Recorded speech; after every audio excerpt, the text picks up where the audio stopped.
Hi, I'm Alan, and welcome to another episode of Question Time. I'm joined by the Shadow Minister for Education for New South Wales, as well as the Lakemba State MP Jihad Dib. How you going? Alan, how you going? How you going? So what we're going to do here today is you're going to be answering questions about science, maths, other subjects to do with school, and then we'll learn a bit more about you. You're the Shadow Minister for Education, and your experience comes from you being a former principal of Punchbowl Boys High School.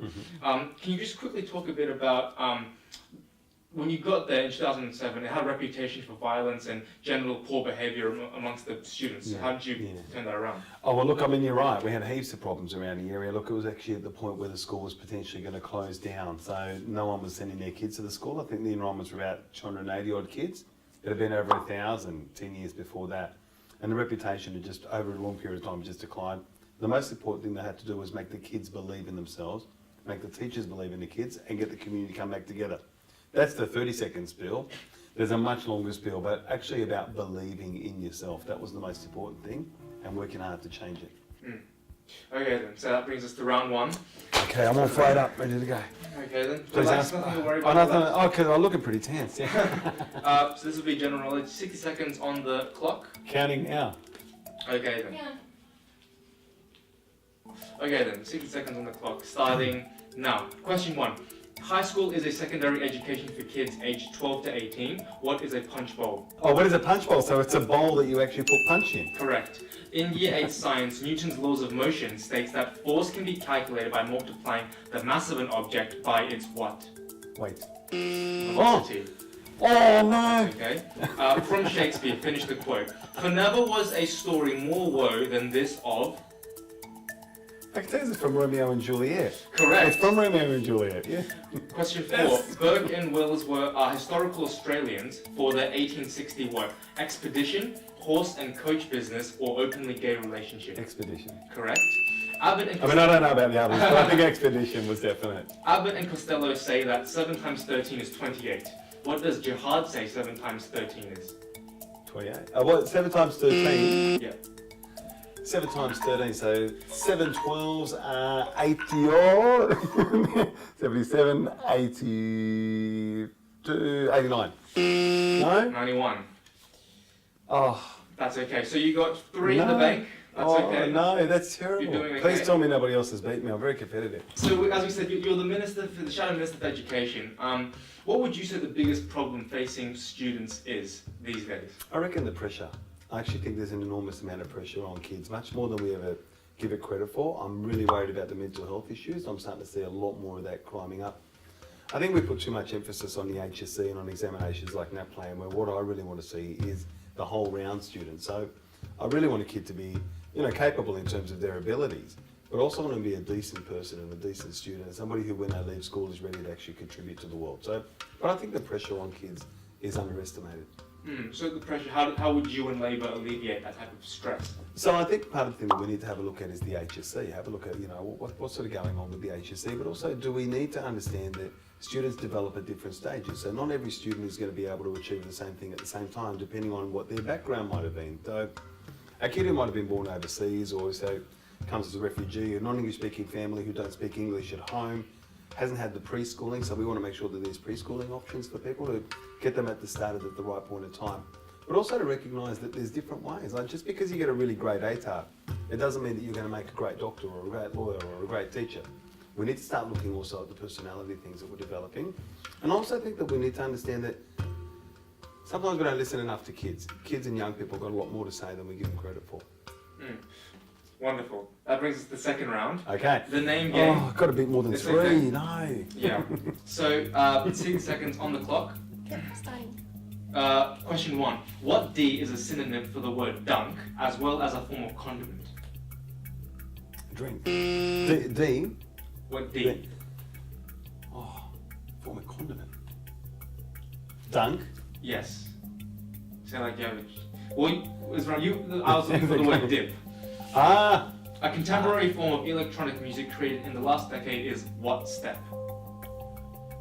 Mate. A music. Okay, we're going to do the extra time. Go back again. Well, I was looking for the word dub, as in dubstep.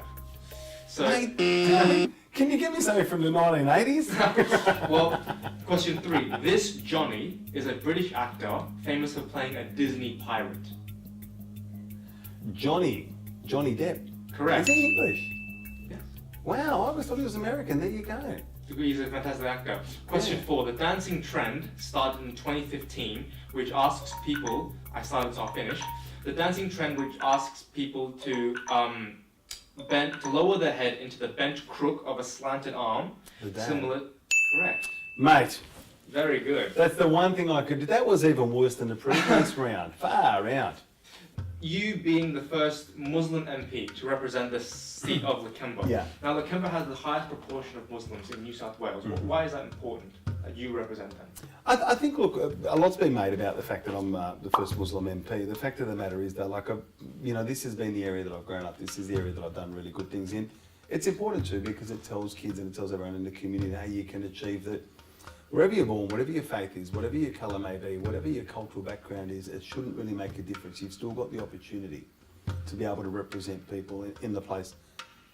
There's a really interesting thing because, people assume that it was just all the Muslims who voted for me. If it was just the Muslim population of the Lakemba electorate, I would have only got 33% of the votes. So there's a lot of people who voted for me who are not Muslim, and I've made a point of sort of going, I'm proud who I am, I'm proud of my backgrounds and all of those sorts of things, but I'm also there to ensure that people know that it shouldn't really matter what faith you are. If you're good at your job or if you're capable or you're there, that should be the thing that you get judged on. But look, very proud of it, but also, a number of young people especially who come up to me and just say, I'm more interested in politics, I'm more interested in service now, because you can do it. Do your religious views affect what you advocate for? I think it'd be interesting because I haven't been in a situation, and you worry about this in politics, where you're going to have to make a call on a particular decision. And you say, okay, I might have a particular viewpoint here because of the person that I am and that, but I also have to remember that I'm here representing an electorate that's pretty diverse, and I've got to keep that in mind. But certainly it shapes the person that you are as much as any faith would, as much as any upbringing would. You bring your own personal story to your situation. So it plays a part, but I haven't had to make a decision yet at this stage where I'm really torn between if this goes completely against the grain of what I believe in or not. I haven't had to make that decision, and who knows when that decision may come up, but I'm sure that it will, and that's going to be a really difficult thing to do. Fantastic. That brings us to the final round of it. It's okay. You made it through the hard Mate, you stressed me out. What do you mean I made it through the hard time? I'm so stressed out. I haven't been this stressed out since the St. George played the grand final. So, 30 seconds on the clock. If you could name as many prime ministers as you can in 30 seconds, and we'll go. Now? Yes. Okay, so if I go Scott Morrison, I'm going to go backwards. Scott Morrison, Malcolm Turnbull, Tony Abbott, Julia Gillard, Kevin Rudd, John Howard, Bob Hawke, Paul Keating, Malcolm Fraser, Whitlam, Menzies, Caldwell, Chifley, Curtin, Barton, McMahon, and the guy went swimming. Well, you at did 30 seconds. That was 15 or something, so that's a lot of names to remember. I don't even know half of them, to be honest.